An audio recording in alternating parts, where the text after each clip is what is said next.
Me presento, mi nombre es Manuel González y soy el jefe del Gabinete de Cumplimiento del Consejo de Transparencia y Protección de Datos de Andalucía. Bienvenidos, como decía, a esta tercera mesa de debate que lleva por nombre Retos para el uso secundario de datos de salud. El uso secundario de estos datos implica el uso más allá del contexto inicial asistencial en el que fueron recogidos. Plantea una serie de oportunidades muy interesantes en innovación, en investigación, en el desarrollo de políticas de salud pública basada en evidencias, en la prevención de enfermedades. En definitiva, se habla de datos que salvan vidas. Pero, no obstante, este tipo de intercambios y de reutilización de datos debe realizarse también con un elevado nivel de ética, de confianza, de seguridad y de protección de datos personales. La implementación práctica del uso de datos secundarios de salud afronta desafíos significativos. Podemos hablar del marco regulatorio en el que se van a tener que manejar. Hablamos no solo de normativa autonómica o nacional, hablamos también del Reglamento General de Protección de Datos, del Reglamento de Gobernanza de Datos, del Reglamento de Espacio Europeo de Datos Sanitarios. Hablamos del de Inteligencia Artificial. Incluso esta mañana, al final de las ponencias, hemos hablado de NIS2. En definitiva, un escenario regulatorio complejo. También son necesarios estándares y plataformas tecnológicas abiertas e interoperables. No nos podemos olvidar tampoco de la necesidad de garantizar la seguridad y la protección de datos, como decía. Y además, todo esto tiene que desarrollarse en un verdadero espacio de transparencia. Para no reiterar, recuerdo las palabras del director del Consejo de Transparencia y Protección de Datos de Andalucía, Jesús Jiménez, esta mañana, sobre la importancia de transparencia en el uso de los datos personales. Aquí, evidentemente, también hay que señalarlos.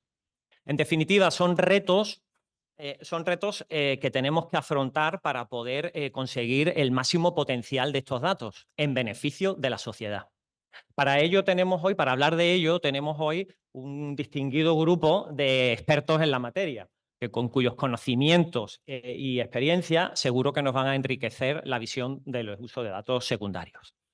Voy a empezar a presentar a cada uno de ellos antes de comenzar el debate. En primer lugar, tenemos a don Jesús Rubí, que no ha podido, por motivos de agenda, estar presencialmente, pero a pesar de todo ha hecho un enorme esfuerzo, como no podía ser de otra manera, para no faltar a su cita con las 6 y está aquí conectado en streaming. Buenas tardes, Jesús. Buenas tardes. Jesús es licenciado en Derecho por la Universidad Complutense de Madrid, funcionario del Cuerpo Técnico de la Administración de la Seguridad Social, adjunto al director de la Agencia Española de Protección de Datos entre 1999 a 2002. Fue también subdirector general de Inspección de 2002 a 2005 y actualmente es vocal coordinador de la Unidad de Apoyo y Relaciones Institucionales. Es participante en múltiples reuniones y conferencias sobre protección de datos personales.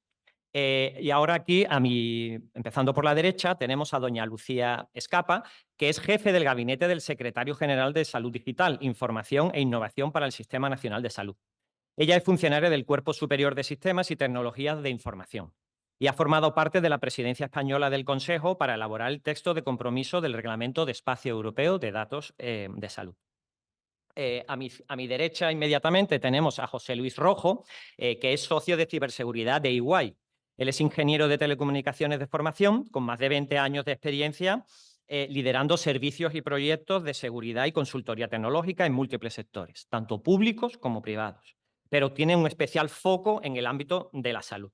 Y en la actualidad es el socio responsable del Centro de Operaciones de Ciberseguridad de España, que forma parte de la red global de Centros de Ciberseguridad de EY. Continuando a mi izquierda, tenemos a don Carlos Parra, que él es jefe de sección de innovación tecnológica del Hospital Virgen de Rocío y del Grupo de Informática de la Salud Computacional del Instituto de Biomedicina de Sevilla. Pertenece a la Junta Directiva de la SEIS y es delegado en Andalucía y coordinador del Comité Asesor Científico. También es representante en la Federación Europea de Informática Médica y en la Asociación Internacional de Informática Médica, entre otras. Es evaluador de la Comisión Europea en activo y es el responsable de gestión de datos sensibles en la infraestructura Impact Data de la estrategia Impact de investigación en medicina de precisión del Instituto de Salud Carlos III. Y a mi izquierda, finalmente, tenemos a don Gonzalo Salas. Él es abogado y lidera la práctica del derecho digital en sistemas informáticos abiertos. Cuenta con más de 25 años de ejercicio profesional en el asesoramiento en derecho tecnológico, privacidad, seguridad de la información y cumplimiento normativo en el ámbito público y privado. También es miembro del Comité de Expertos Independientes del Departamento de Seguridad Nacional y es profesor de escuelas de negocio en el ámbito de la privacidad, como el Instituto de Expresa. Bueno, pues sin más, comenzamos con el debate y podría ser un buen punto de partida empezar a hablar del uso secundario de datos de salud, fijándonos en tres de sus elementos fundamentales, que son los tipos de datos que estarían incluidos en este uso secundario, las finalidades de los usos, tanto aquellas permitidas como las expresamente prohibidas, así como la naturaleza de los solicitantes de acceso. En este sentido, Carlos, me gustaría preguntarte qué retos se plantean desde estas variables en el uso de datos secundarios y especialmente en la investigación biomédica. Sí. Hola, buenas. Voy directo al grano. Ya muchos de vosotros me conocéis, ¿no? Llevo 30 años aquí en esto de la informática de la salud. Eh, eh, la diferencia de uso primario y uso secundario, creo que no tengo que redundar demasiado. El uso en tanto que, pero a veces hay ciertos límites donde poder hacer algún tipo de apreciación.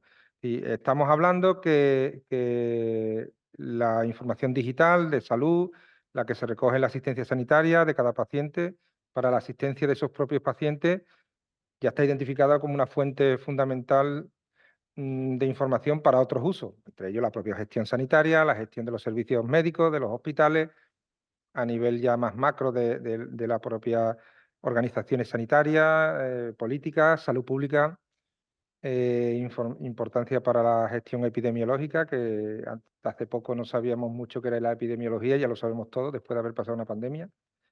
Eh, y básicamente, y a lo que yo me dedico, y además con cierto sufrimiento que ahora que quiero comentar, es al uso en la investigación.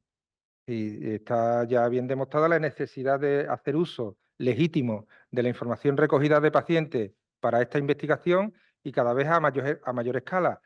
El sufrimiento lo digo porque en el ámbito de la investigación, que hablamos de ciencia, hay un paradigma ya absolutamente establecido en el mundo entero, que es la ciencia abierta.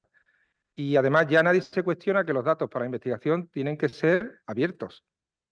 Pero como un lema que escucho mucho en la Comisión Europea, que es claro, los datos de salud deben ser tan abiertos como sea posible, pero tan cerrados como necesario, ¿no? Tiene que ser, ¿no? Y, por ejemplo, en la comunidad científica, la comunidad que investiga, le cuesta entender las necesidades de la privacidad, la necesidad de la confidencialidad y además, y quería poner el foco principalmente, por ejemplo, en porque el por qué estoy yo aquí es porque yo represento a un gran proyecto de investigación colaborativa que promueve el Instituto de Carlos III, que es Impact Data, que es una de las programas de los tres ejes de Impact, que es de la investigación en medicina de precisión. Y en este proyecto me encargo específicamente de los temas de recomendaciones relacionadas con la gestión de datos sensibles, como son los datos humanos de la investigación. Y ahí el sufrimiento es que no se entiende la dificultad de no acceder de una manera más abierta a los datos de salud y que esos datos recogidos, por ejemplo, en la asistencia sanitaria, historias clínicas electrónicas, no, en un momento dado son objeto de una autorización para hacer un uso en una investigación concreta, con todos sus procedimientos, como tenemos ya todos en marcha y funcionando en base al marco legal que tenemos, y que en la capacidad de reutilizar esos datos en las siguientes investigaciones, pues todavía es un asunto pendiente de poder ser desarrollado.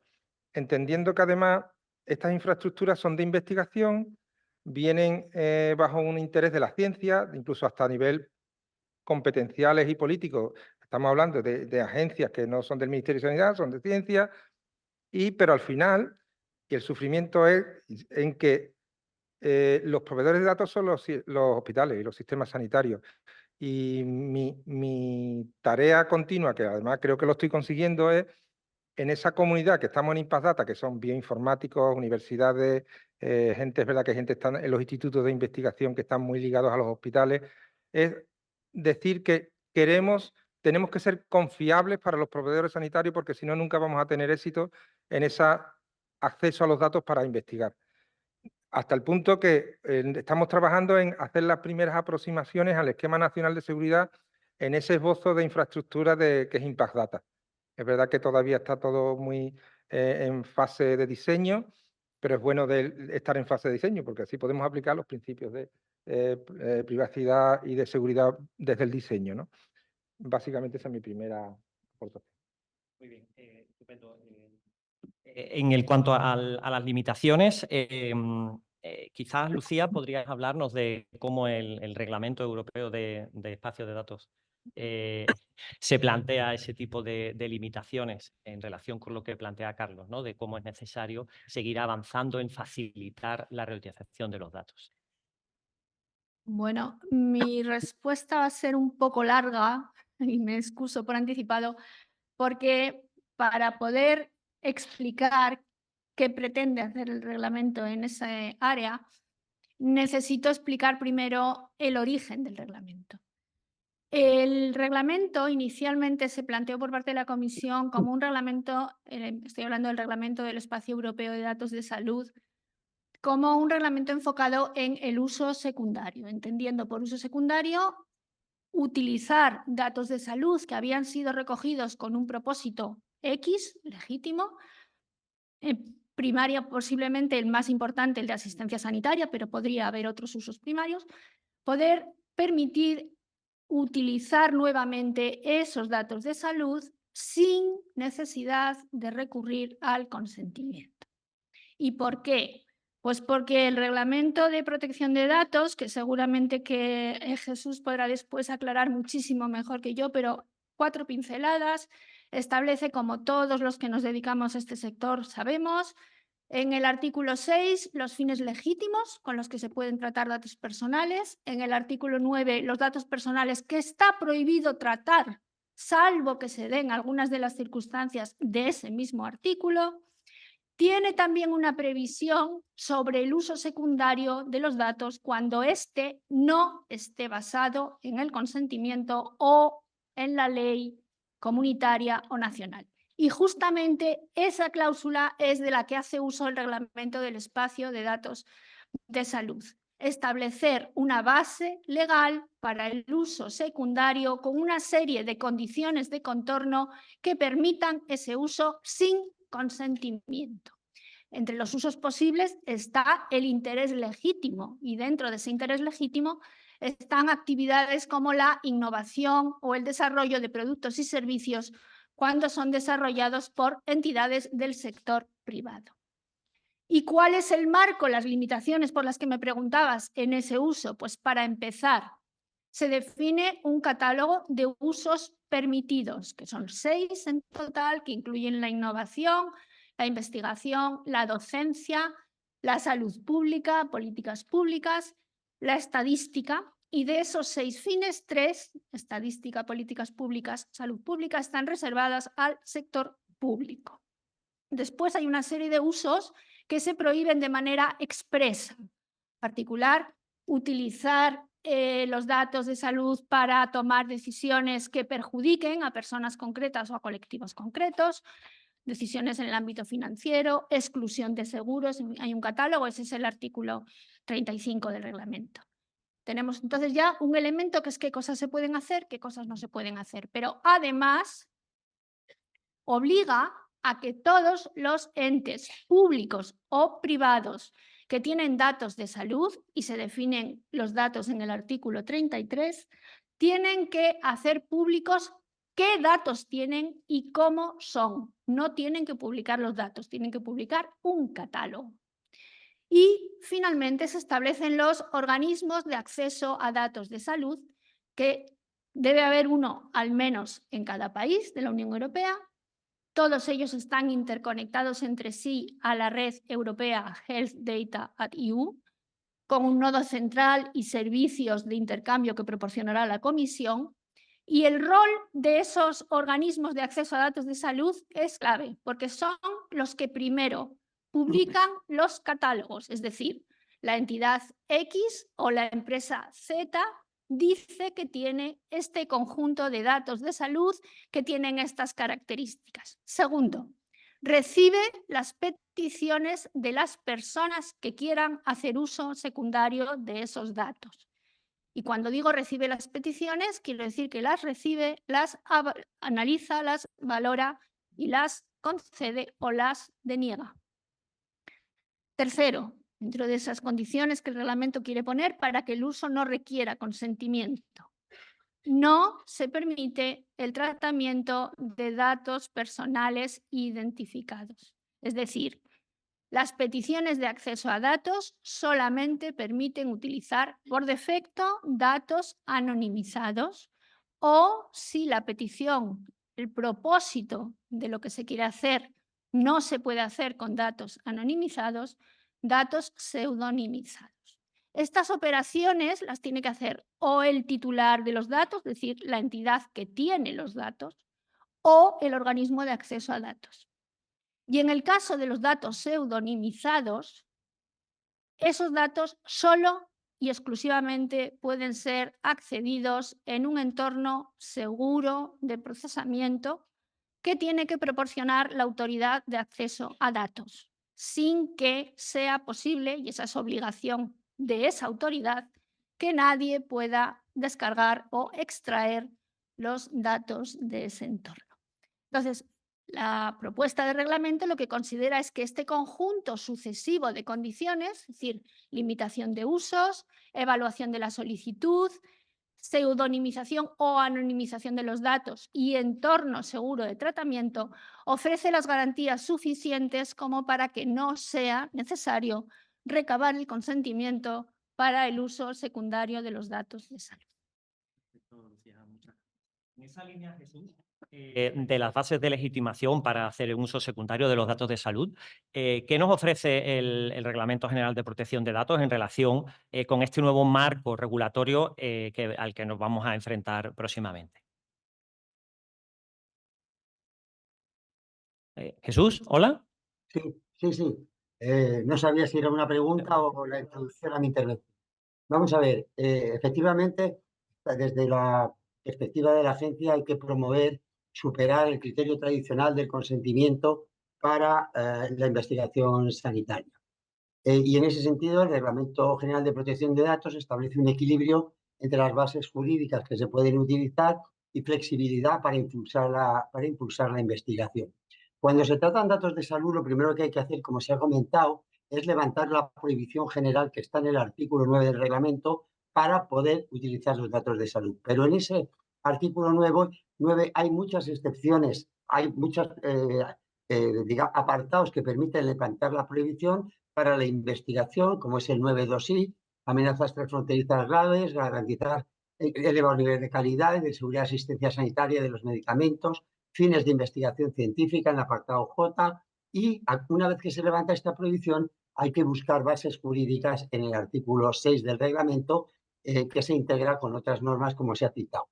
También el reglamento tiene unos criterios interpretativos en relación con la investigación, el considerando 59, que dice que el tratamiento con fines de investigación científica debe interpretarse de una manera amplia, incluir estudios en interés público, que combinando la información de distintos registros se obtienen conocimientos de mayor valor, resultados más sólidos y de más calidad, que entre las excepciones está las relativas al levantamiento de la prohibición en el ámbito de la investigación, que la investigación o los tratamientos de datos de salud no solo deben atender al beneficio de las personas que prestarían su consentimiento, sino de la sociedad en su conjunto, y que en muchas ocasiones reconoce palmariamente que no es posible determinar la finalidad del tratamiento en el momento de su recogida para autorizarlo, el consentimiento para la investigación, y que por eso inclusive si se acude al consentimiento es posible obtenerlo para áreas de investigación, no para investigaciones concretas.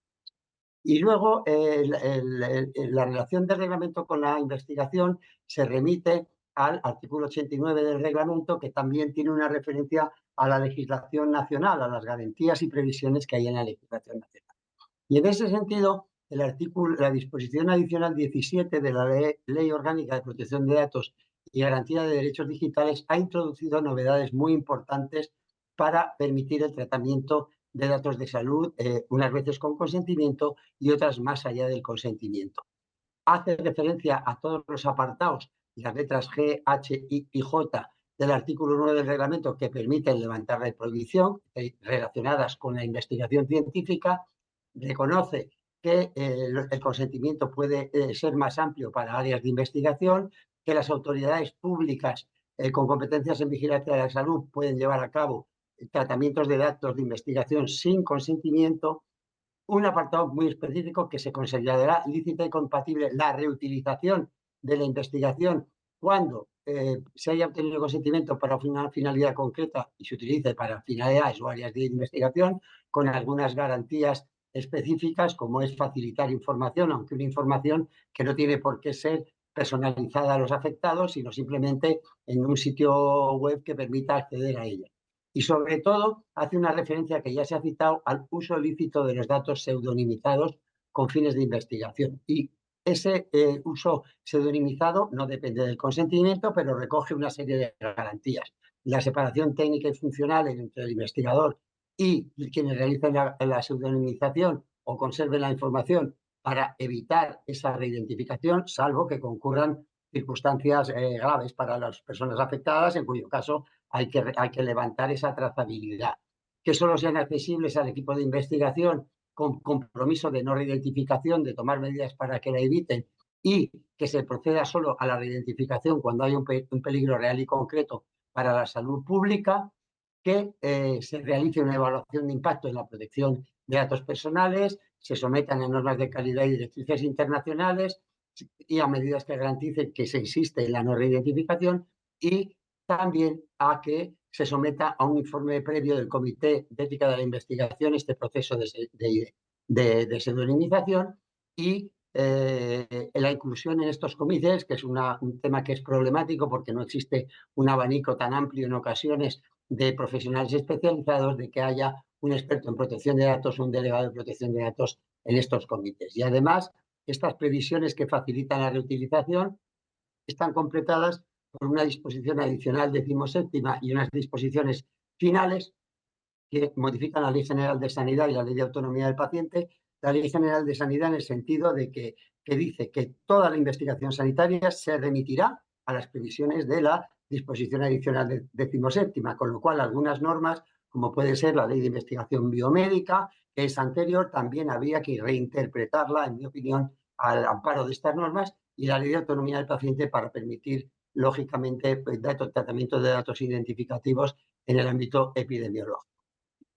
Por tanto, tenemos un abanico muy amplio, mucho más amplio, de opciones para realizar investigación sanitaria. Y ya se ha comentado anteriormente que el propio Espacio Europeo de Datos Sanitarios contiene algunas previsiones en lo que se refiere al levantamiento de la prohibición de tratar categorías especiales de datos, que no voy a repetir, a las funciones que tienen las autoridades o los organismos de acceso, a la previsión de que se puede acudir también al interés legítimo. Aunque hay que tener en cuenta que el interés legítimo es una base jurídica que no opera por sí misma. Es una base jurídica que exige hacer una ponderación entre la intromisión que supone para los o lesiones o intromisiones que supone para las personas que se prestan a la investigación y la prevalencia de ese interés legítimo. Y en ese sentido es necesario hacer esa ponderación, documentarla y apuntar garantías suficientes que permitan que esa ponderación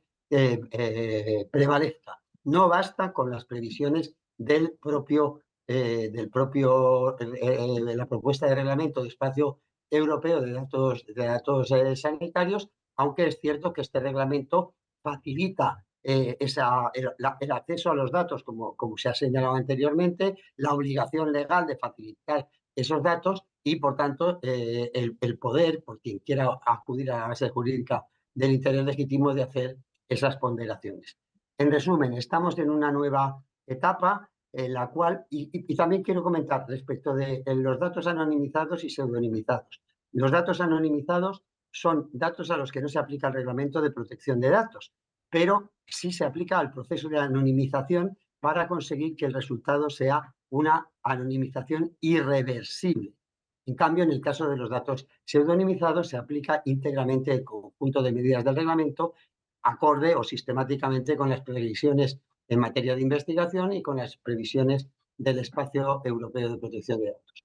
Y en lo que se refiere a los espacios de datos, yo estoy participando en la iniciativa española del Espacio de Datos de Salud y lo que nos hemos encontrado respecto de la infraestructura para facilitar facilitar la asistencia sanitaria en situaciones de desplazamiento y también el acceso con fines de investigación sanitaria, que debe hacerse una reflexión profunda sobre las garantías de la normativa de protección de datos. Porque es verdad que se prevén unas plataformas que va a facilitar la Comisión Europea, que se prevén una serie de autoridades que son las que van a obtener la información y a decidir sobre si puede accederse o no, pero hay que identificar la posición jurídica de unos y otros.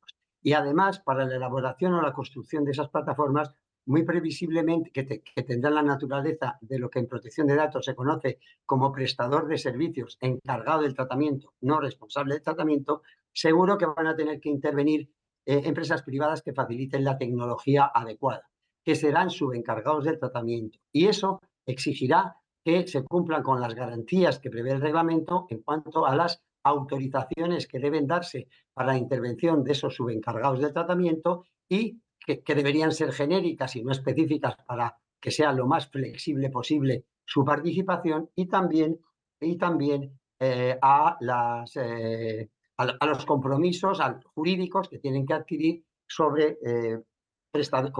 como su encargado del tratamiento, como subcontratistas, que son los mismos básicamente que los de los prestadores de servicios. Por tanto, estamos en un momento muy interesante y con un marco que va a permitir el desarrollo de la investigación sanitaria. Hay otra opción dentro del reglamento que es la compatibilidad de fines. El tema de la compatibilidad de fines con fines de investigación es un tema muy polémico que tiene muchas aristas y hay grupos que en este momento están trabajando en tratar de dar opciones de protección de datos sobre esas aristas y sobre todo sobre una cuestión principal que es si una vez que se determina que los fines del tratamiento inicial y del tratamiento secundario con fines de investigación son compatibles, una vez que son compatibles, hay que determinar o aclarar si la base jurídica inicial de la obtención de los datos se aplica también a la reutilización de esos datos o si tiene que haber una nueva base jurídica distinta para conseguir esa reutilización. Esperemos que pronto estos grupos de trabajo emitan un dictamen sobre esta materia. Muchas gracias.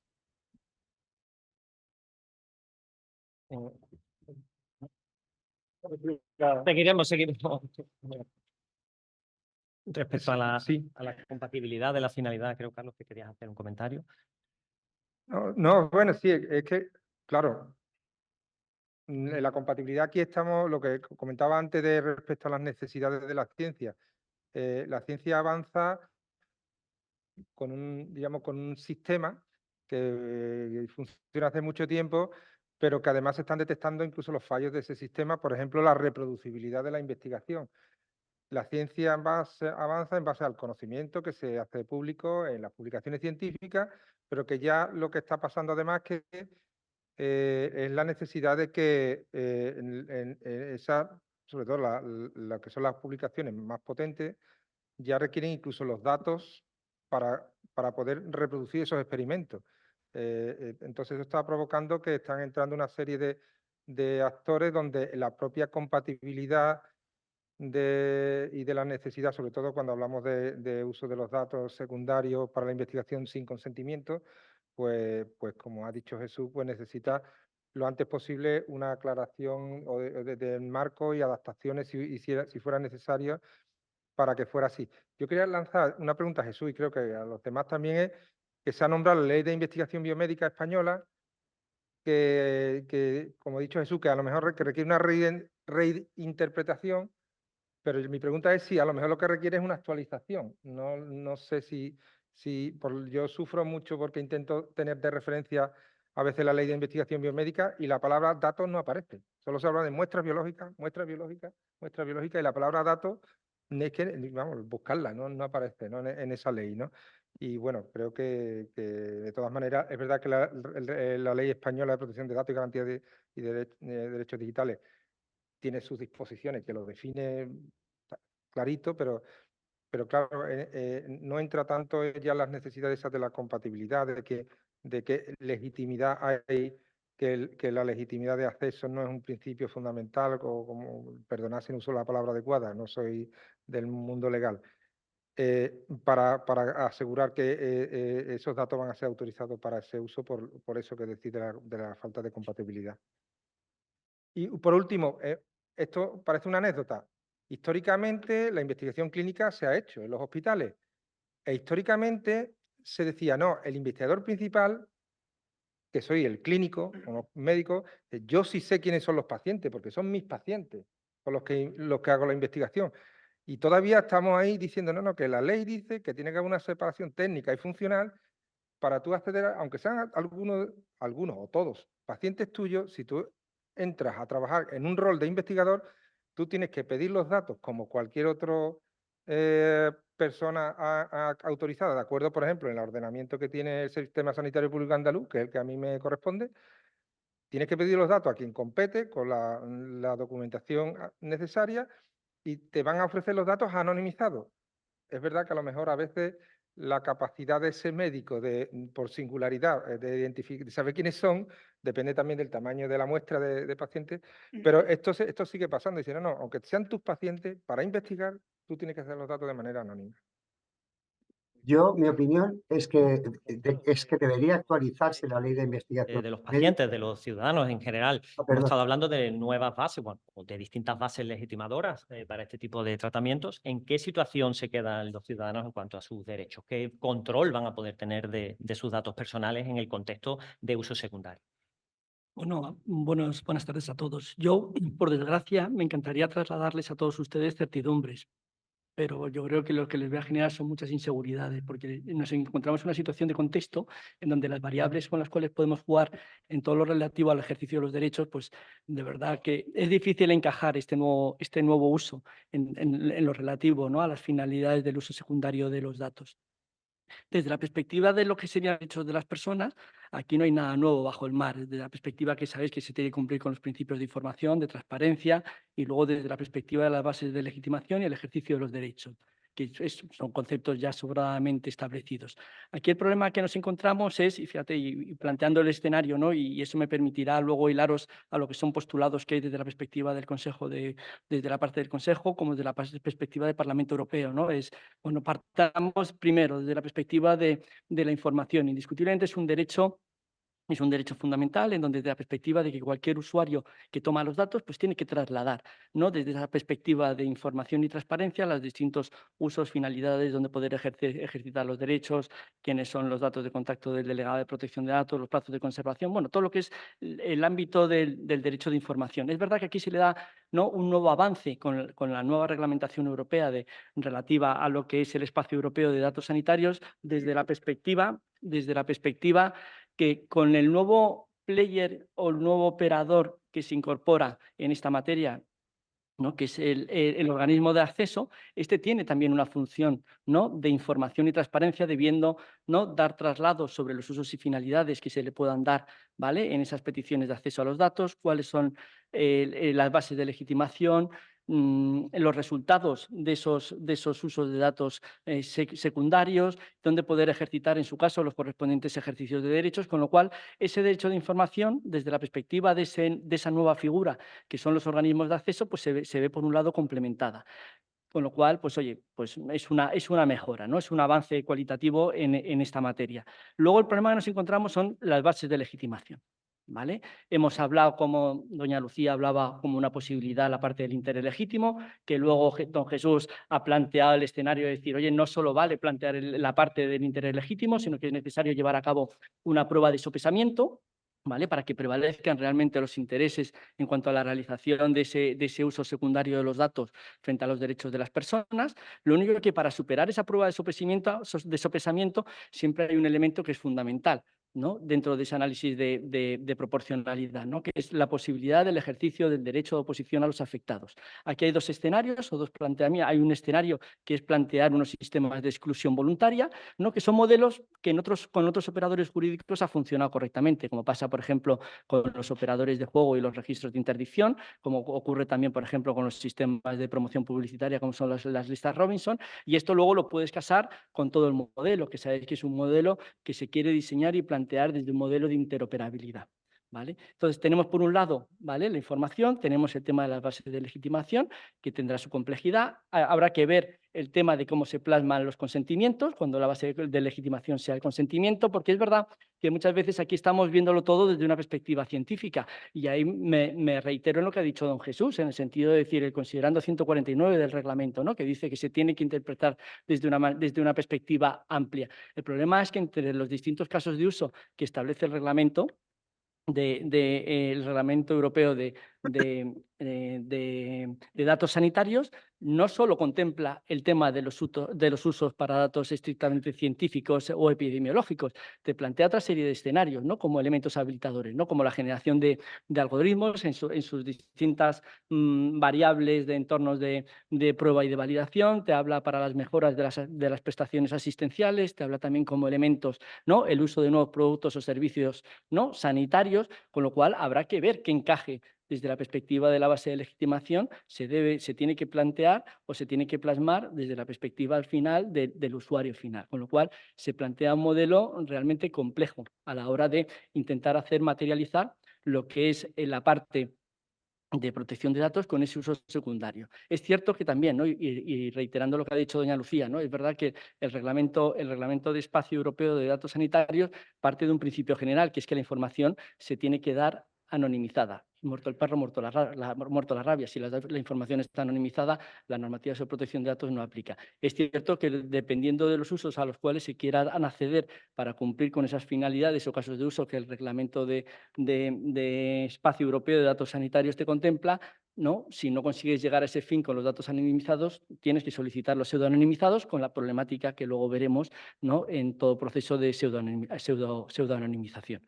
Entonces, tendremos que ver esto cómo se va desarrollando, cómo se va materializando. Yo creo que hay dos posturas, ¿vale? Por la parte del Consejo, que parte de un modelo más de economía del dato, desde la perspectiva de centrarse simplemente en un sistema de exclusión voluntaria, y tenemos una postura del Parlamento Europeo pues más garantista, en donde básicamente te lo plantea no solo desde el sistema de exclusión, sino también desde la perspectiva de la figura de los consentimientos.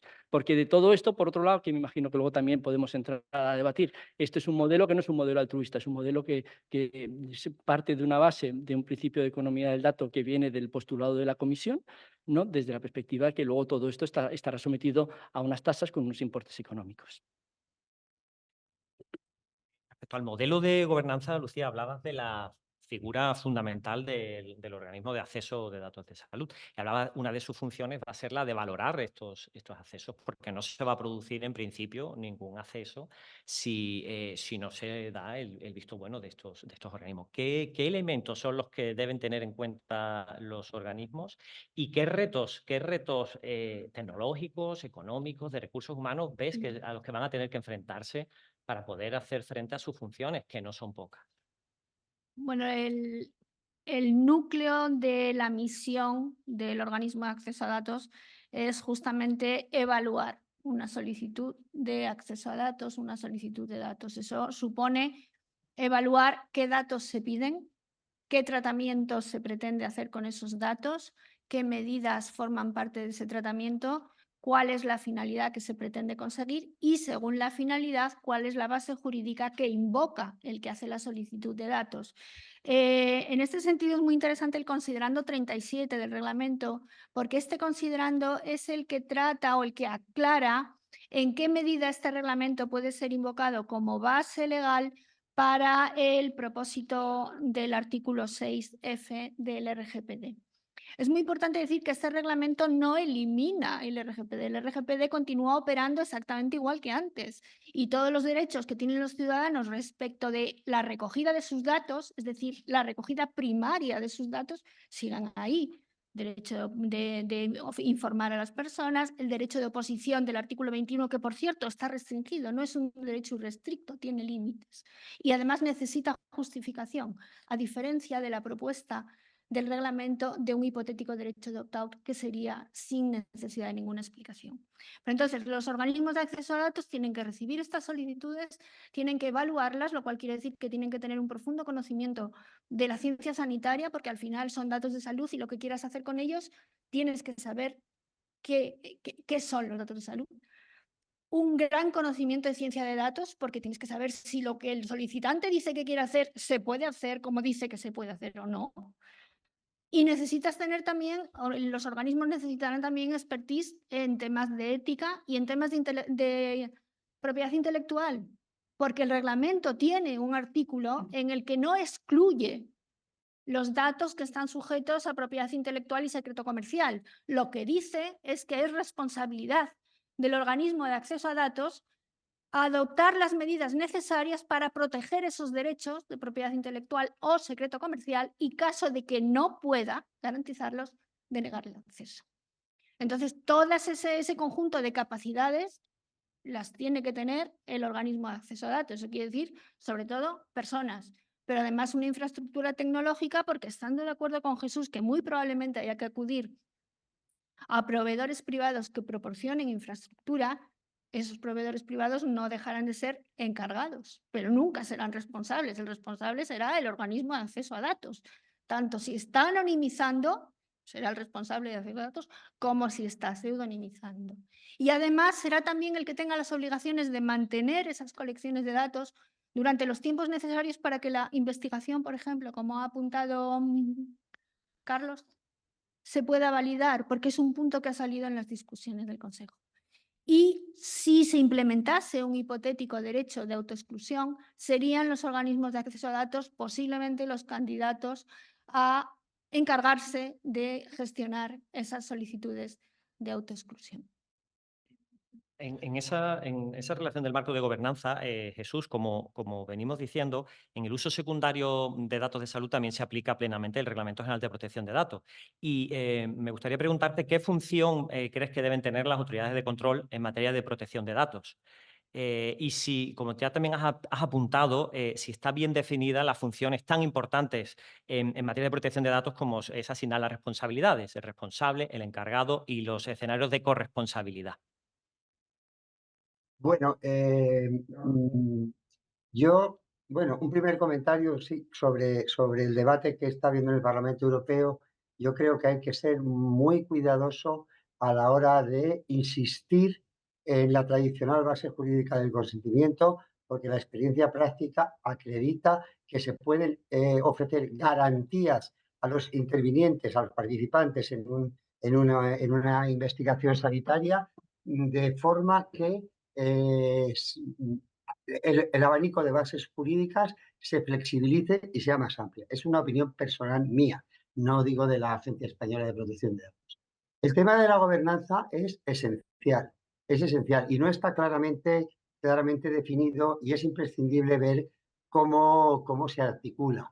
Desde la agencia estamos participando porque nos han invitado en la articulación del Espacio Nacional de Datos de Salud, que es el que se integrará en el espacio europeo, y también en los trabajos de la Oficina del Dato de la Secretaría de Estado de Digitalización e Inteligencia Artificial. Y fruto de eso hemos hecho unas orientaciones iniciales, porque todo esto evolucionará y hay que ir adaptándolo a las novedades normativas que se produzcan, unas orientaciones sobre protección de datos y espacios de datos. Uno de cuyos temas se trata es precisamente el de la posición jurídica de unos y otros. Y también es una cuestión pendiente, no solo con esta normativa, con el EHDS, sino en general con el paquete digital de la Comisión Europea, cómo se articula la interrelación entre las competencias de las autoridades de protección de datos, que no se suprimen, que no se eliminan, y las competencias que se atribuyen a las nuevas autoridades en inteligencia artificial, en fin, en todo el abanico del paquete digital, ¿no? ahí la posición que está teniendo la directora de la agencia es la de tratar de articular desde el primer momento sistemas de cooperación entre unos y otros que en vez de que traten de evitar la generación de conflictos, sino de establecer sistemas de comunicación y mecanismos que permitan articular pues, discrepancias o opiniones distintas sobre las competencias y la intervención de unos y de otros. Y yo creo que eso va a ser un aspecto que va a ser muy complicado de resolver en una norma, porque el abanico de situaciones que se va a producir va a ser enormemente variado, ¿no?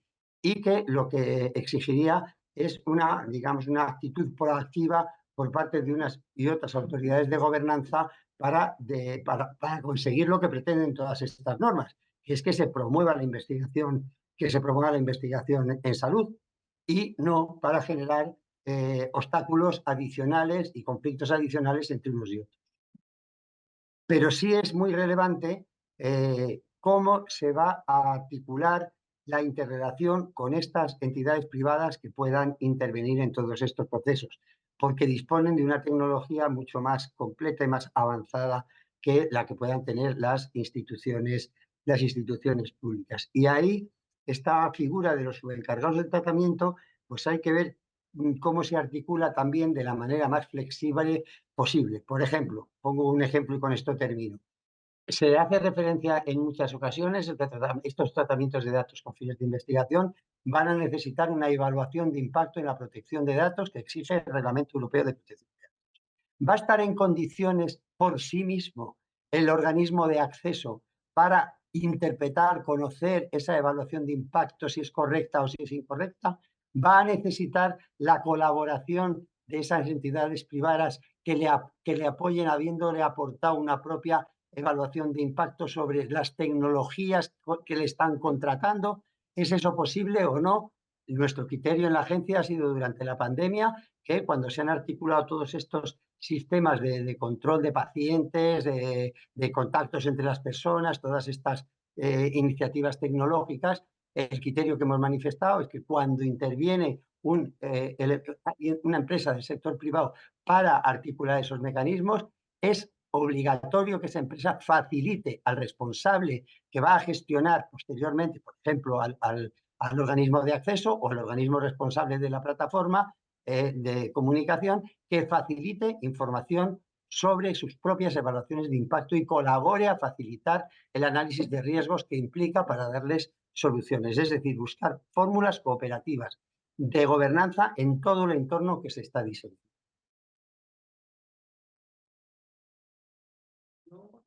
Sí, un único tema que me llama la atención de la reglamentación, ¿no? que categoriza o denomina a los organismos de acceso como corresponsables del tratamiento. Cosa que me llama la atención, porque por un lado, indiscutiblemente, conceptualmente tiene su lógica, no lo discuto, pero luego, sin embargo, se le dan una serie de atribuciones y competencias que yo creo que pueden exceder de lo que es un rol de corresponsable, como lo entendemos desde la perspectiva de la parte de protección de datos.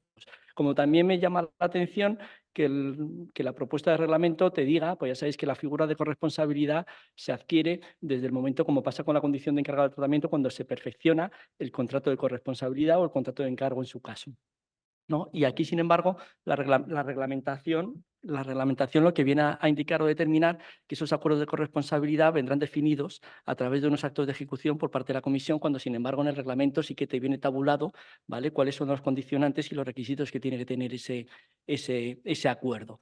Y entonces, dentro de las atribuciones y competencias que se dan a estos organismos de acceso, insisto, yo creo que hay ámbitos que exceden dentro de lo que es ese concepto de corresponsabilidad y que pueden chocar con atribuciones exclusivas, ¿vale?, que tienen las autoridades de control en materia de protección de datos. Es cierto que luego dicen que estas autoridades, ¿no?, de acceso colaborarán, interactuarán con los organismos, con las autoridades de control en materia de protección de datos. Hombre, indiscutiblemente, ¿no? Pero eso es un tema también que tendrá que pulirse y ver realmente cómo se aterriza, ¿no?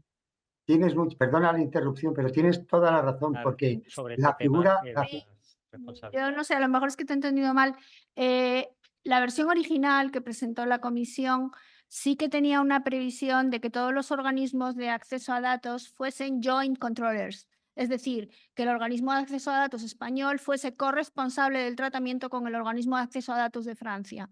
Eso fue una cosa que la versión de compromiso durante nuestra presidencia se eliminó, precisamente porque la conclusión es que cada autoridad de acceso a datos tiene que ser responsable de las operaciones, enteramente, de las operaciones que asume ese organismo de acceso a datos, pero no puede ser corresponsable de las que lleva a cabo otra autoridad en los que no participa. Y es cierto que fue una discusión compleja, pero pienso que si el reglamento sale quedará así porque el Parlamento no lo ha cuestionado. Esa modificación es una... Con las responsabilidades, una sin duda es la de la seguridad de los tratamientos. Jesús, perdona, querías... No, disculpa. simplemente un comentario que digo que me parece que me ha parecido muy interesante las dos últimas intervenciones, porque la contratación de encargados de tratamiento tiene una definición detalladísima en el artículo 28 del reglamento y la de corresponsable no la tiene, esa decisión e interacción entre las partes. Y eso tiene una complejidad enorme en todos estos procesos y por eso me parece muy acertado que en la tramitación parlamentaria se haya eliminado esa previsión y se vaya, parece ser, a una figura de cedentes y comunicantes y destinatarios o cedentes y cesionarios de los datos. Muy bien, Jesús, gracias. Decíamos que respecto a estas responsabilidades, una de las más significativas en el uso de datos secundarios es la seguridad y la privacidad de datos, ¿no? Entonces, José Luis, desde tu perspectiva tecnológica privilegiada, me gustaría preguntarte qué riesgos específicos ves desde la perspectiva de seguridad del uso secundario de los datos sanitarios y si consideras que sería necesaria algún tipo de normativa específica o adaptación, como comentabas anteriormente, Carlos, de normas modificadas, adaptadas, con origen, por ejemplo, en el Esquema Nacional de Seguridad. Perfecto, buenas tardes. Sí, básicamente para dar una visión un poco distinta, ¿no? Un poquito más tecnológica y orientada a ciberseguridad. Al final nos encontramos ante un gran número de fuentes de datos que nos están generando pues, un volumen mucho más alto y cada vez va a ir a más y que pueden ofrecer grandes beneficios a la sociedad en su uso secundario y eso es precisamente lo que se busca, ¿no? Para conseguirlo, lo que necesitamos es interconectar plataformas, infraestructuras informáticas que a día de hoy yo creo que todos conocen que son altamente complejas e incluso con distintos niveles de madurez en su digitalización y en su posibilidad de integración, ¿no? Esto nos genera riesgos y tenemos que tener en cuenta pues, que esas plataformas pues, también al final conviven y tienen una evolución propia, ¿no? Es por ello que también el espacio de datos, y antes lo apuntaba Lucía, ¿no? Promueve e impulsa esta iniciativa, ¿no? Como una infraestructura federada donde podemos dar acceso soberano a esos datos para ese uso específico, pero siempre guardando esa protección de los datos en todo momento y garantizando la privacidad de los usuarios. Y sí que es importante destacar que este espacio de datos también promueve el modelo de la confianza, ¿no? Sin la confianza esto no es posible. Y a veces pues la confianza y la ciberseguridad pues no siempre van de la mano, ¿no? Yo creo que no todo el mundo pondría la mano en el fuego por medidas de seguridad o porque no va a ser atacado o porque no va a tener una brecha de datos, ¿no? Entonces este es uno de los aspectos clave dentro de lo que es el uso secundario de datos. Pero también me gustaría hacer un repaso de lo que es el contexto en el entorno sanitario, ¿no? El entorno sanitario, y esta mañana se ha comentado desde INCIBE, yo tengo que es el principal sector atacado en los últimos años. INCIBE apuntaba que era el segundo detrás de la administración pública. Bueno, es lo mismo, al final, es de los sectores más atacados. Hay un dato, en los últimos años, más del 30% de las brechas de datos son datos sanitarios. Y con esto no es que quiera asustar a nadie, simplemente es el dato sanitario tiene mucho interés por parte de los ciberdelincuentes. Entonces, cuando hablamos de riesgos de plataformas interconectadas, pues lo primero que nos viene a la cabeza es el perfil de amenaza que vamos a tener. Estamos juntando, ¿no? En una red, en un ecosistema, pues un volumen mucho más alto de datos sanitarios y aparte están interconectados. Entonces, el perfil de amenaza pues aumenta. Se va a poner foco y los criminales, los actores maliciosos, pues van a poner foco en poder quebrantar y en poder obtener esos datos sanitarios que tienen gran valor para ellos. Luego también aumentamos lo que nosotros denominamos la superficie de ataque. Al ser unas plataformas interconectadas, pues tenemos más puntos de fallo, más puntos de entrada a ese ecosistema, sin duda. Esta mañana también en algunas de las ponencias se hablaba de lo que tecnológicamente se denomina API, ¿no? Las llamadas API para la interconexión y el gran número de ataques que hay relacionados con estas tecnologías. Luego también, de manera, ¿no? Que lo han explicado de manera perfecta, ¿no? Y que tampoco quiero entrar en aspectos jurídicos, pero hablábamos del análisis y gestión de riesgos, las evaluaciones de impactos, ¿no? Desde el punto de vista de plataformas interconectadas heterogéneas, donde los titulares o responsables pueden ser diversos y distintos, esa visión pues end-to-end, ¿no? En toda la cadena de lo que es la gestión del riesgo, de lo que es el análisis de riesgos y la propia gestión de riesgos, ¿no? En alguna ocasión, y creo que en alguna charla, pues también se comentaba lo que son los riesgos sistémicos, ¿no? Riesgos que pueden afectar a todo lo que es la plataforma interconectada. Y esto en cuanto hablamos de la privacidad o la confidencialidad de los datos que estamos manejando.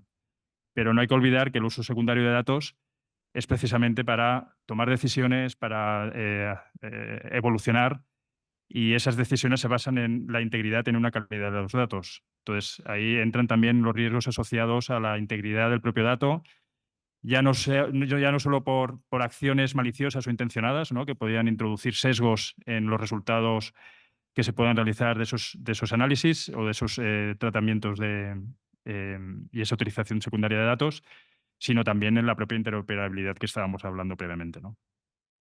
También ha salido en la mesa uno de los pilares que hay en seguridad para gestionar estos riesgos, ¿no? Que es los procesos de anonimización, ¿no? Y lo primero que entra y es controverso, ¿no? Si anonimización, pseudoanonimización y el ver cuál es la diferencia real, ¿no? Bueno, desde el punto de vista de anonimización, creo que ha quedado claro, ¿no? Jesús lo explicaba muy bien y Lucía también. Los datos anónimos no permiten la reidentificación de los individuos, por tanto, no son considerados datos de carácter personal. Los pseudoanónimos son aquellos datos donde tú separas la parte identificativa, ¿no? La parte de datos personales, y esa es la que tienes que proteger con altas medidas de seguridad para evitar posibles alteraciones o la identificación de los individuos.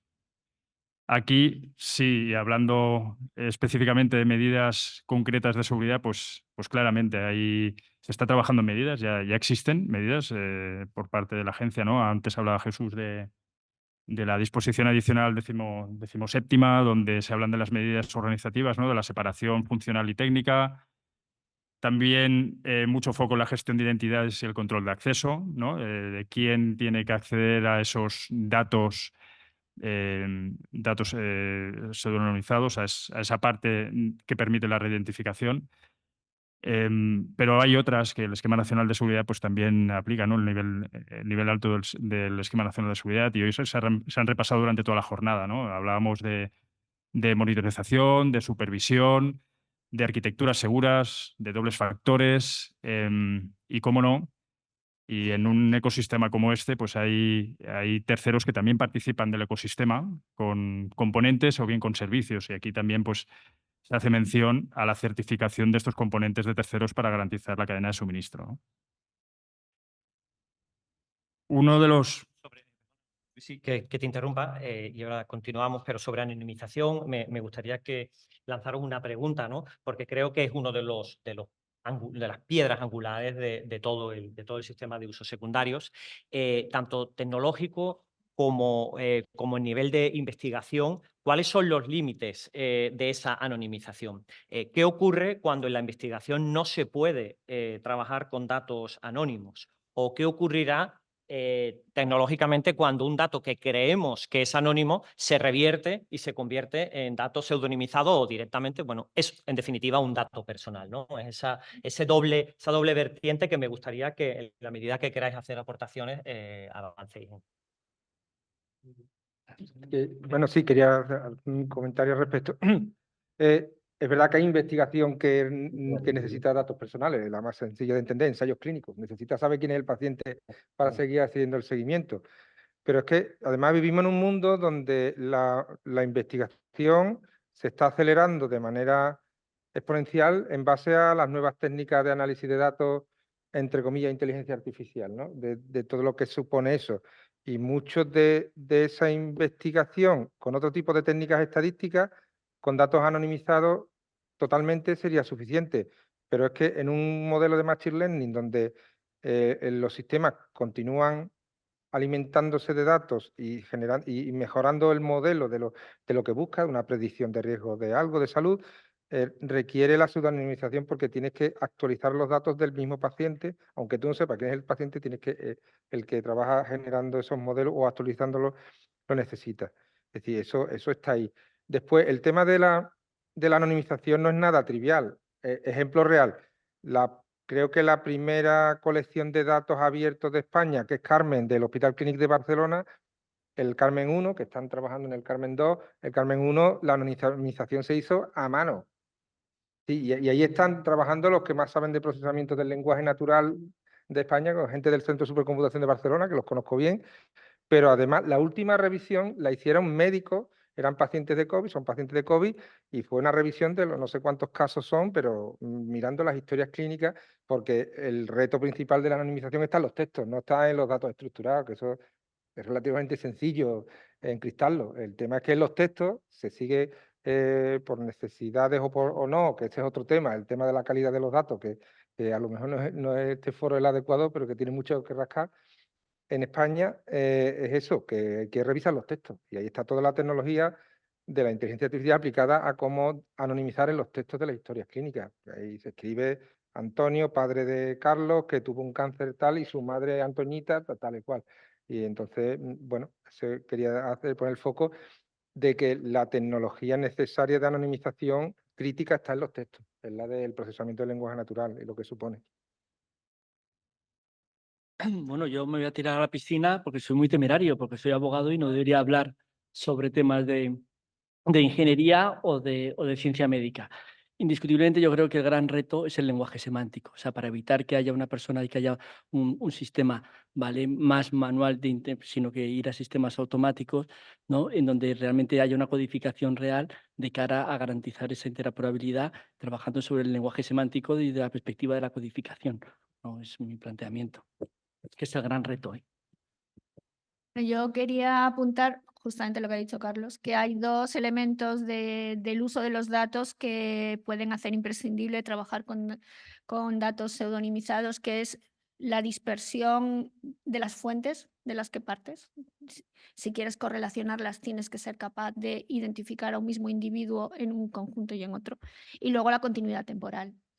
El tema de las historias clínicas es un hecho. El reglamento contempla las historias clínicas como una de las primeras categorías de datos sanitarios que van a estar sujetos al uso secundario y efectivamente dentro de la historia clínica anonimizar no es haber quitado el nombre y el DNI de la persona que está en los campos identificativos, sino ser capaz de barrer en esa historia e incluso identificar o extraer ciertos datos que con algún contexto adicional, como por ejemplo dónde vivo, porque saber en mi pueblo quién es la persona que tiene más de 95 años es trivial, no necesito anonimizar nada. Ahí es donde está el verdadero reto de esas técnicas. Y ahí hay mucho trabajo por hacer. Y en cuanto al otro que planteabas, que qué pasa cuando un dato que creíamos que era anónimo resulta que es reidentificable, pues ahí estamos a lo que diga el RGPD. Quiere decir, si eso ha ocurrido, pues lo primero hay que adoptar las precauciones que sean necesarias, lo segundo revisar cuál ha sido la cadena que nos ha llevado hasta ahí y qué otros datos pueden estar afectados. En fin, eso pues entiendo que también forma parte del trabajo de un análisis de impacto que las organizaciones tienen que ser más finas y más cuidadosas a la hora de hacer. Claro, claro, Sí. efectivamente. De impacto, quizás Jesús. Las evaluaciones. Perdona, sí, solo. Que las evaluaciones de impacto tienen que. Es una modalidad cualificada o más intensa de análisis de riesgos y de adopción de garantías. Y por tanto, no se puede quedar solo en el análisis de los mecanismos que se consideran robustos para hacer la anonimización. En la agencia hemos hecho unas guías sobre distintas técnicas de anonimización y hay que ver hasta qué punto son útiles para este tipo de procesos, pero también hay que hacer un análisis de que si se concreta el riesgo y los datos se convierten en datos pseudonimizados, ¿qué es lo que se va a hacer? Y no esperar a que se produzca esa situación para a continuación empezar a pensar qué se hace. Todo ese proceso tiene que ser un proceso integral.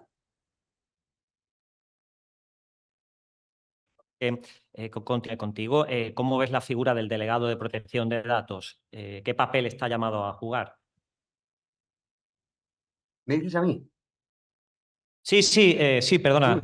Los delegados de protección de datos tienen que jugar aquí un papel esencial, pero un papel esencial desde los orígenes, es decir, desde el propio diseño por parte de las administraciones sanitarias o de los centros privados que van a facilitar la información porque van a estar obligados por este reglamento a facilitar esa información, pues tienen que ser consultados y en el diseño que se haga de todo el proceso, que tienen que ver hasta dónde puede alcanzar, pues ya ir incorporando medidas adecuadas de protección de datos personales. Por ejemplo, se ha hablado antes de la transparencia. La transparencia, si la información, si se ofrece en origen, conociendo el abanico de opciones y de posibilidades que va a poder tener las cesiones de datos, los tratamientos ulteriores, etcétera, etcétera, si en origen se facilita esa información, se facilita de una manera extraordinaria el cumplimiento de esta normativa.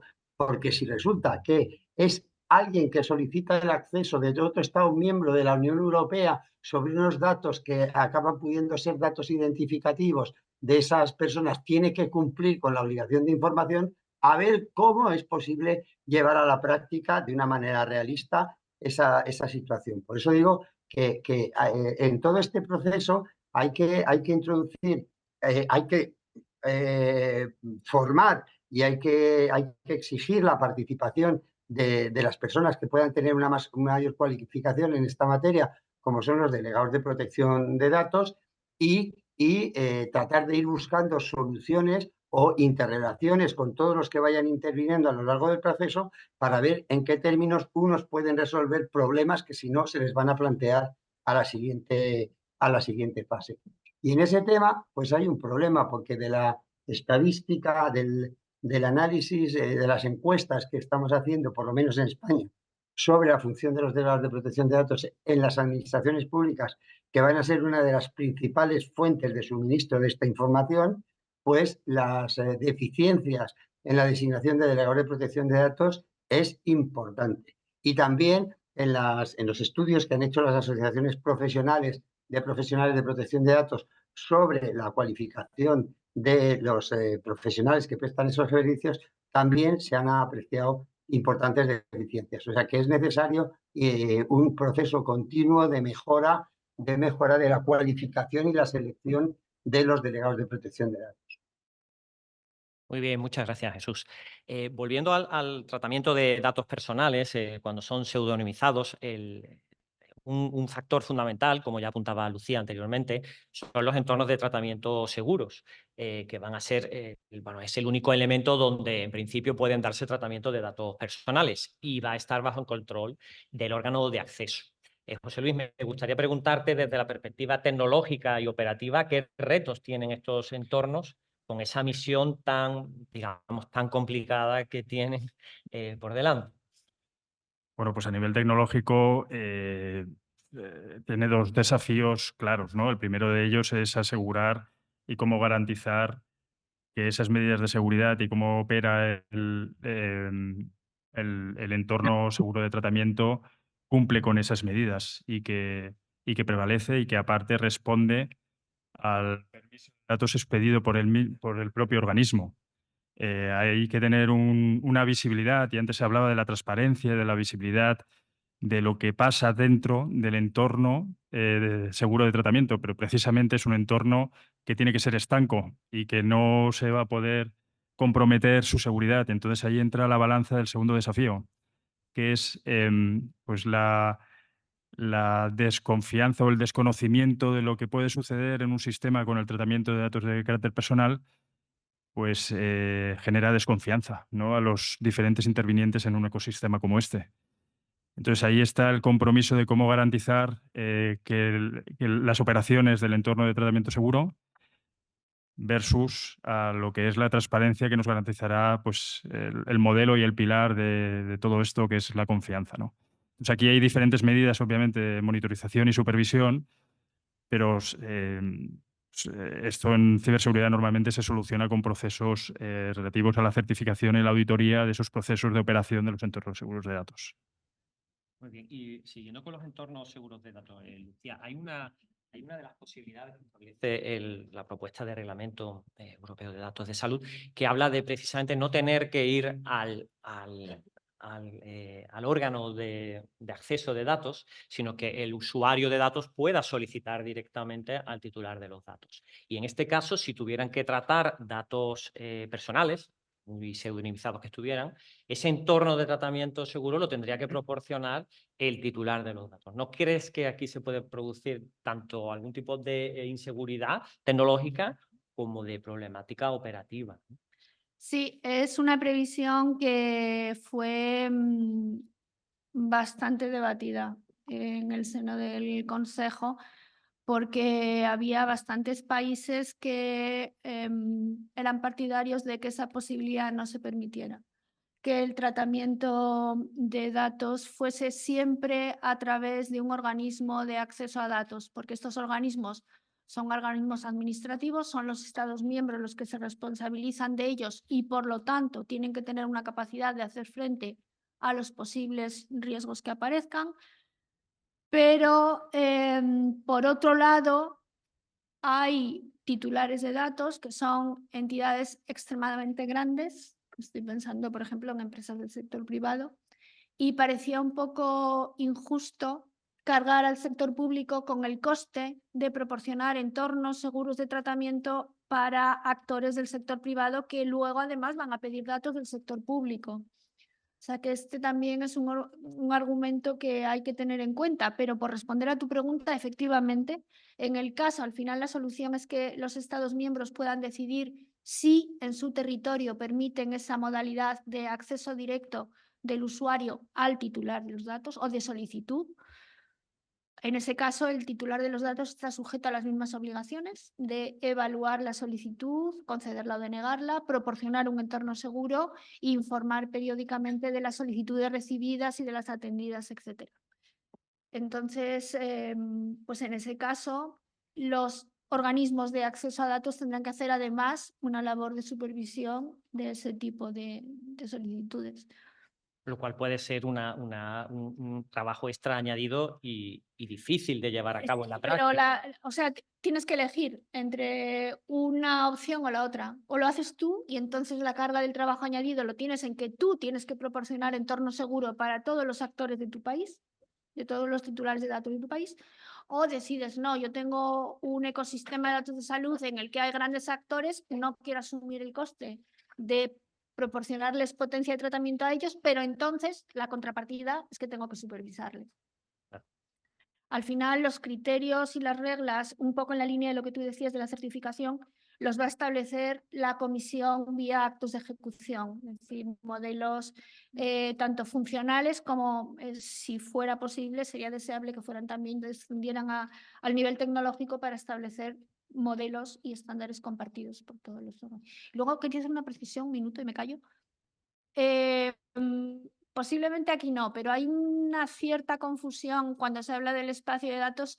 Hay una cierta creencia de que el objetivo es generar en algún sitio un macro data lake con los datos sanitarios. No, no.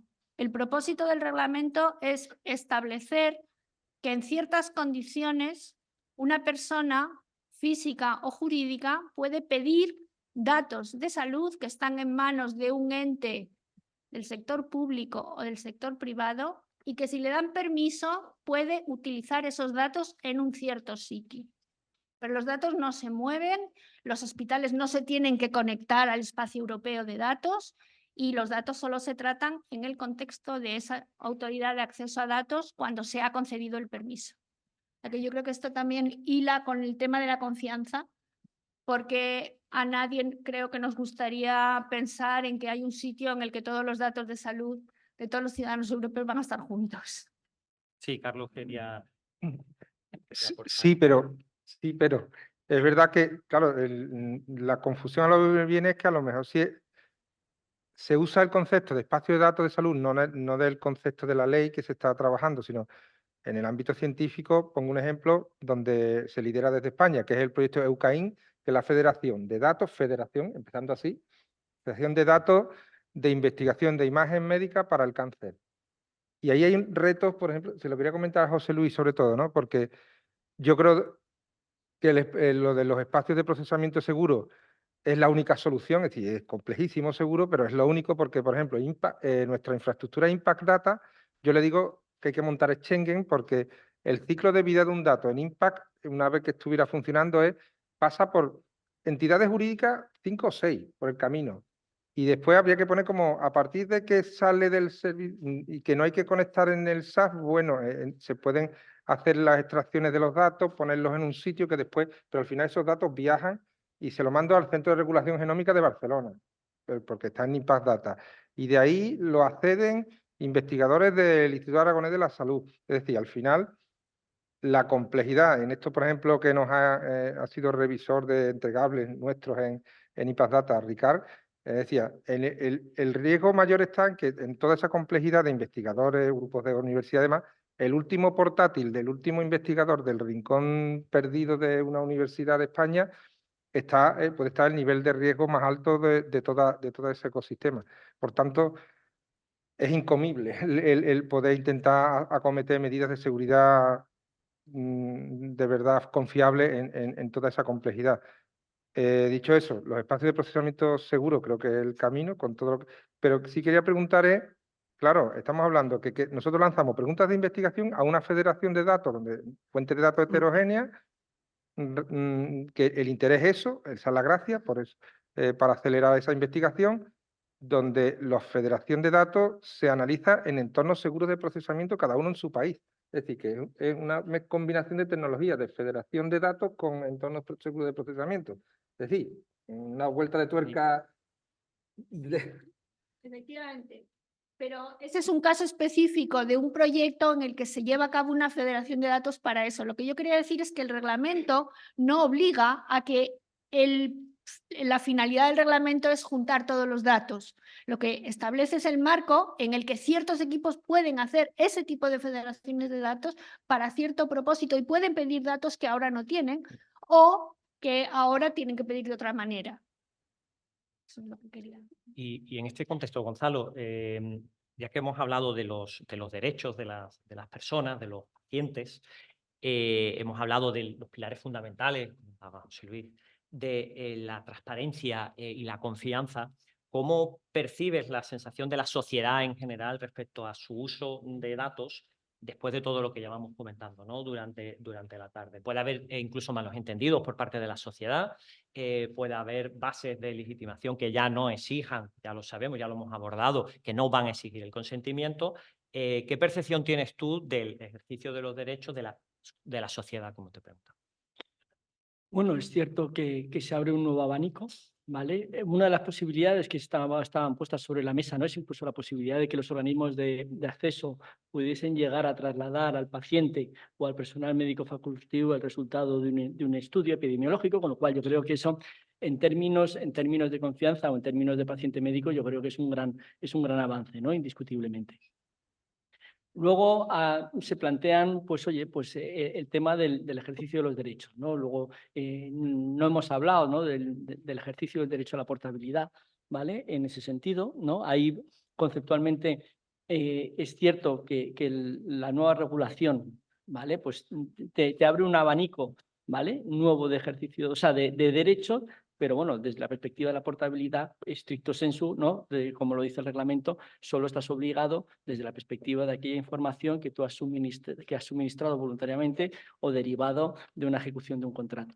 Yo, y respondiendo a la primera de las preguntas, ¿no? Sobre el tema de la confianza, y eso va hilado un poco con lo que ha dicho José Luis, ¿no? Indiscutiblemente, ¿no? Hay una función fundamental desde las figuras de los roles de encargados del tratamiento, ¿no? De esa responsabilidad primaria de eligiendo y vigilando, de que reúnan las suficientes condiciones de seguridad, que la gente sepa que los datos se tratan de maneras seguras, ¿no?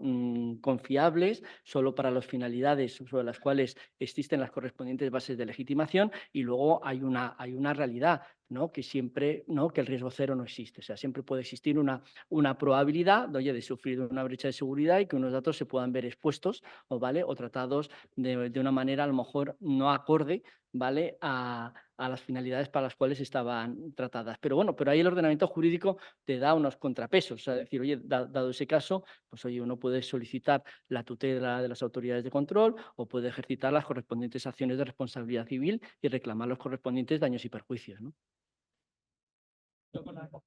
Es tecnológica, ¿no? Desde tu perspectiva, José Luis, analizando digamos, el sistema completo que se está conformando de lo que es el uso secundario de los datos, ¿percibís algún riesgo sistémico similar al que, por ejemplo, el reglamento de inteligencia artificial ya plantea con los algoritmos, los sistemas de propósito general, los modelos fundacionales, donde ya se apunta al riesgo sistémico, o en el reglamento de gobernanza, el reglamento de servicios digitales, donde también se habla de riesgos sistémicos? ¿Podríamos estar aquí en un escenario a nivel tecnológico de posibles riesgos sistémicos? Bueno, sin duda, cuando hablamos de ciberseguridad, cuando hablamos de una superficie de ataque, cuando hablamos de este tipo de amenazas, hablamos de riesgos que pueden tener dependencia entre distintas plataformas. Es verdad que el objetivo no es crear un data lake, pero sí que tecnológicamente sí que se podrá conseguir acceso, y lo hemos visto en muchas organizaciones, ¿no? Podríamos estar diciendo, desde la perspectiva de seguridad, ¿no? Que lo vemos cada día en incidentes, con los daños reputacionales que pueden ocasionar, pues atacando grandes multinacionales que quizá tienen una presencia minoritaria en un país X, y que ese es el punto de entrada de los atacantes para hacerles realmente un daño significativo, pues que esto podría suceder en un ecosistema como este, ¿no?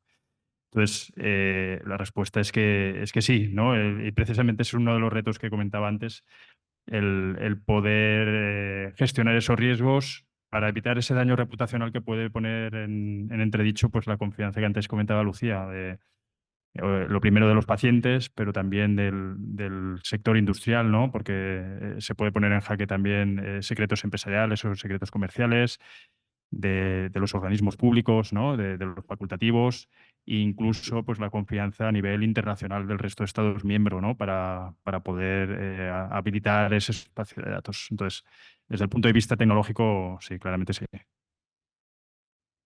Yo creo que en perdón. la normativa de protección de datos no se ha optado por ese análisis de categorías de riesgos sistémicos, se ha optado por analizar casos de riesgo que exigen garantías adicionales o reforzadas, como son las evaluaciones de impacto en la protección de datos, y que de la realización en cada caso concreto de esas evaluaciones de impacto se podrán entender o se podrán identificar riesgos sistémicos, pero que en la norma no existe esa categoría jurídica.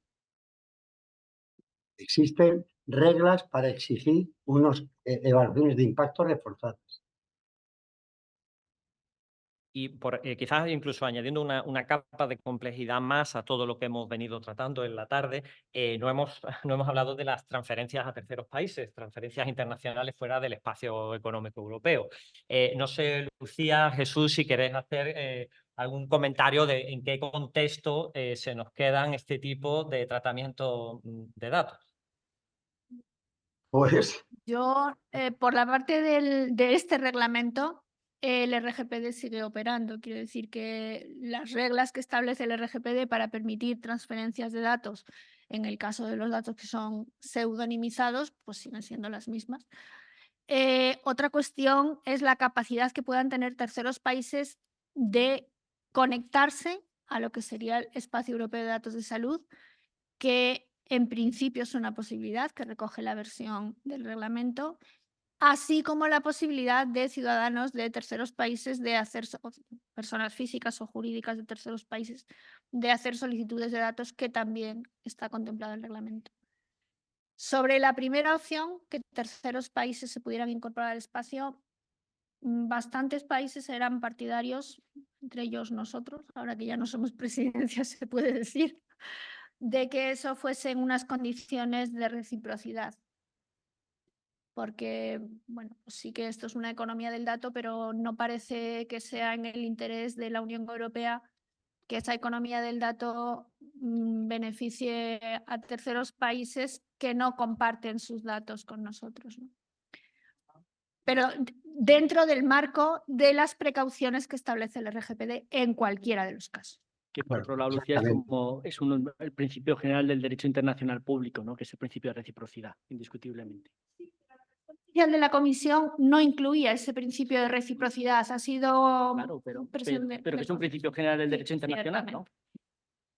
Sí, Jesús, me parecía que Sí, querías sí, no, pero como ha dicho, aportar sobre las transferencias. pero como se acaba de comentar, la regla de reciprocidad no excluye el que haya garantías adecuadas para el tratamiento de datos en esos terceros países. Y ahí operará todos los mecanismos que están contemplados en el reglamento, las decisiones de adecuación, si no son invalidadas por el Tribunal de Justicia de la Unión Europea, las cláusulas contractuales de tal, las normas corporativas vinculantes, en fin.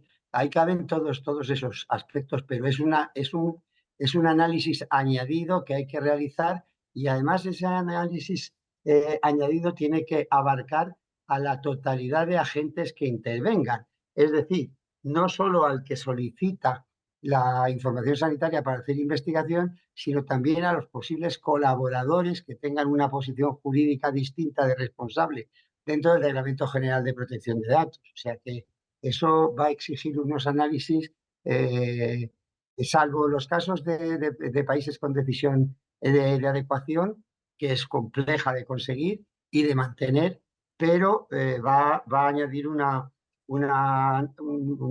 complejidad adicional a las decisiones sobre el acceso a esas informaciones. Sí, quería comentar que ojalá eso sea así porque es necesario. Quería poner el ejemplo. El Reino Unido, la comunidad científica del Reino Unido quizás es la que más llora por el Brexit, ¿no? Y si vais a eventos donde siempre lo critican, en cualquier ejemplo, la infraestructura de datos de investigación con más trayectoria de ciencias de la vida, es verdad que ciencias de la vida, que en algún caso creo que hay alguna colección de datos humanos, pero de Europa, que es Elixir, su sede continúa estando en Cambridge, es decir, la sede principal, y después tenemos los nodos de Elixir donde hay una infraestructura de datos que además durante la pandemia se ha compartido datos de virus, es verdad que básicamente del virus de COVID, y el portal COVID-19 de la Comisión Europea la soporta Elixir. Es decir, que eso hace falta. Y Europa tiene que, en base a esto también, cuáles son sus aliados a la hora de la investigación. Necesita, pero por supuesto, bajo el principio de reciprocidad que tenéis claro vosotros y lo tenemos todos por sentido común, ¿no? Que es el más poco común, pero bueno, menos común de los sentidos a veces, pero bueno, eso debe ser así. Muy bien, pues yo creo que podemos ir concluyendo.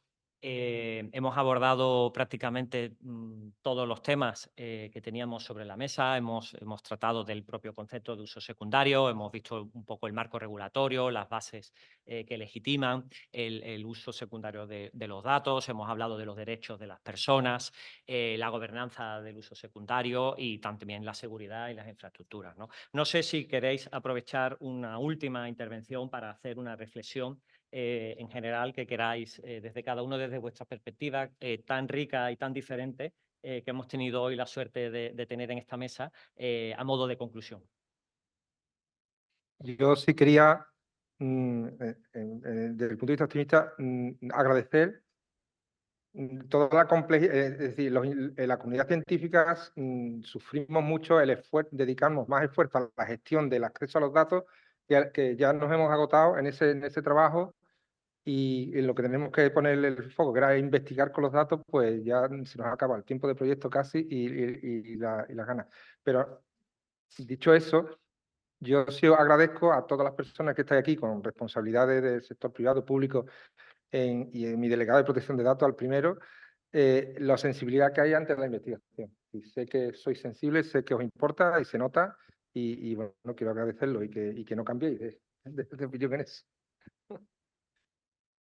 Yo simplemente porque en estos foros, si nadie habla de inteligencia artificial, mal vamos, ¿no? Entonces, es cierto que desde la perspectiva de la inteligencia artificial y frente al uso masivo de los datos, conceptualmente esto entrará o encajará en base a la reglamentación de inteligencia artificial como un sistema de alto riesgo, que ello implicará adicionalmente modelos adicionales de gobernanza, de seguridad, de información, de transparencia y un elemento relevante, ¿no? Que es el interfaz máquina-hombre para revertir decisiones si estas son equivocadas, ¿no? Que eso también es una nueva problemática que se pone sobre la mesa. Por mi parte, nada más, agradecer la invitación. Jesús. Sí, yo agradecer la invitación, se ha tocado con muchos matices y muchos detalles, un abanico muy amplio de temas, ha resultado muy interesante y bueno, veremos a ver qué concluyen las instituciones europeas para acabar de concretar definitivamente todas estas aristas y todas estas cuestiones que es necesario abordar, como se acaba de comentar, además integralmente con otras previsiones del paquete digital de la Comisión Europea y agradeceros la invitación y la participación. Estupendo, muchas gracias. Brevemente, por favor, porque nos hemos excedido. Gracias. Simplemente pues que se debería o que se tiene que tener en cuenta la seguridad desde el inicio de la concepción de cualquier tipo de proyectos, por el bien de la comunidad científica y para buscar ese balance entre seguridad y funcionalidad que siempre predomina, ¿no? Bueno, yo quería solo 2 reflexiones. La primera, como país estamos en una posición que sin duda es de privilegio de cara a la implementación de este reglamento, sale adelante porque nuestro nivel de digitalización de una de las principales fuentes, que es la historia clínica electrónica, es de los más altos, el más alto en los países grandes de la Unión Europea, hay interconexión. Y la segunda reflexión es que la combinación de datos e inteligencia artificial nos lleva a otro reglamento que no es estas jornadas el sitio de tratar, pero es el reglamento de dispositivos médicos, porque esa combinación de inteligencia artificial y datos en sí mismo es un dispositivo médico de apoyo al diagnóstico. Así que un paso más. Gracias. Para la siguiente. Muy bien, muchas gracias a todos. Muchas gracias. Gracias.